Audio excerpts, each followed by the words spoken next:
पुष्यं वरुणः शन्नो भवत्वर्यमा शन्न इन्द्रो बृहस्पतिः शन्नो विष्णुरुक्रमः। वहाँ कहता है अभ्यास वैराग्याभ्याम तन्निरोध। ये जो विद्या पंचतय क्लिष्टा था 5 प्रकार की, जिनका वर्णन कर दिया इसी ने। अब वो कह रहे हैं अभ्यास और वैराग्य द्वारा उनका निरोध किया जाना चाहिए। अब अभ्यास के बारे में बताते हैं 13 में। तत् स्थितो यत्नो अभ्यास। हम सब में योग मार्ग में हम कहीं कहीं पर खड़े हैं।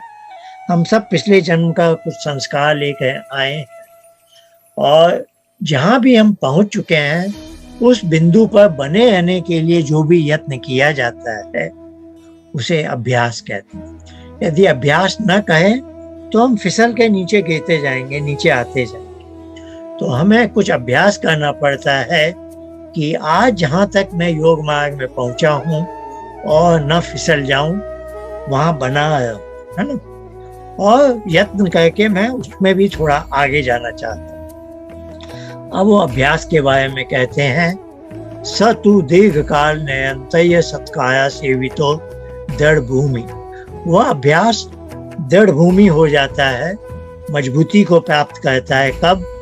3 बातें कही हैं दीर्घ काल तक। काफी उन्होंने टाइम स्पेसिफाई नहीं किया है कि 1 साल में आप योगी हो जाओगे या 5 साल में। वो कुछ नहीं बोले, वो बस बोले हैं बहुत समय लगता है, दीर्घ काल। फिर कहे निरंतर, कोई भी दिन छोड़ना नहीं चाहिए, निरंतरता रहनी चाहिए, प्रतिदिन 2 बार, है ना। सत्काया सेवितों का अर्थ है पॉजिटिव एटीट्यूड से। संशय आप मन में लाएंगे कि पतंजलि की बातें ऐसे ही हैं, बकवास है, वो हमें बेवकूफ बनाया है, तो आपके अभ्यास सफल नहीं होगा। आपको यह मानना होगा कि पतंजलि को कुछ बातें मालूम है जो हमें नहीं मालूम है। उन्होंने यह सब प्रत्यक्ष देखा हुआ है, तभी उन्होंने हमें उपदेश दिया है और हमें इसको सही ढंग से हम इस मार्ग पर चलें तो हम भी आगे यह सब पा सकते हैं जो उन्होंने बताया है। तो यह भावना लाना है सत्काया सेवितो। ये अभ्यास के बारे में कहा। अब वैराग्य के बारे में 15वें सूत्र में कहते हैं दृष्टानुश्रविक विषय वितृष्णस्य वशिका संज्ञा वैराग्यम। जो देखा है, जो सुना है विषयों के बारे में, तो हम बहुतों से सुनते हैं एक नया रेस्टोरेंट खुला है, वहाँ भोजन बहुत स्वादिष्ट है, किताबों में पढ़ते हैं, बहुत वहाँ जाने घूमने जाने का अपना मनोरम स्थल है, मनोहर दृश्य है, बहुत सी बातें हम सुनते हैं, देखते हैं विषयों के बारे में, ये इंद्रियों के विषय हैं। लेकिन फिर भी वितृष्णस्य, उसकी तृष्णा न रहे हमें। हमने सुना तो है, सुनते बहुत हैं, लेकिन फिर भी अंदर से वैसी तृष्णा, प्यास न लगे कि हाँ उस रेस्टोरेंट में जाने का मुझे भोजन करने की इच्छा है, या अमुक स्थान में जाकर वो मनोहर दृश्य देखने की इच्छा है। यदि आपके अंदर वो तृष्णा है, इच्छा है, तो वैराग्य नहीं है। पर आपके अंदर वैराग्य तब माना जाएगा जब इतना कुछ देखा सुना, आपने खुद उसका अनुभव किया हो, पहले दूसरों से चाहे सुना हो जो आपने अनुभव नहीं किया है, लेकिन आपके मन में उनके प्रति तनिक भी आकर्षण नहीं है। जब आप उस स्थिति में पहुंच जाते हैं तब आप कह सकते हैं कि मुझे वैराग्य हो गया है। और ये जो वैराग्य है, इसका नाम रखा उन्होंने वशीकार संज्ञा। यह वैराग्य का एक नाम है, वशीकार, और यह एक प्रथम स्तर का है, यह पूरा नहीं है। इसके बाद और भी वैराग्य का एक प्राप्त करना पड़ता है। तो वैराग्य का पहले स्तर का उन्होंने वर्णन किया कि जो कुछ आपने जीवन में अनुभव किए हैं या दूसरों से सुने हैं, उनके प्रति कोई अब आकर्षण न रहे मन में। किसी भी आपके मन में है तो आपको पता चल जाएगा, और आपके मन में वो आकर्षण नहीं है तो भी आपको पता चल जाएगा।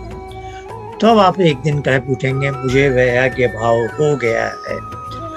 और वह जो वैराग्य भाव होगा उसको संपूर्ण वैराग्य न समझिए, इसका भी एक नाम है अपर वैराग्य, यानी ये प्रथम स्तर का वैराग्य।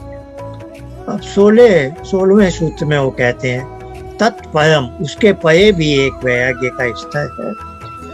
तत्परम पुरुष ख्याते गुण वैतेश नियम। तो अब हमें थोड़ा इसको ऊपर कर दूं तो आपको सुविधा हो जाएगी। अब हम 16वां सूत्र देख रहे हैं।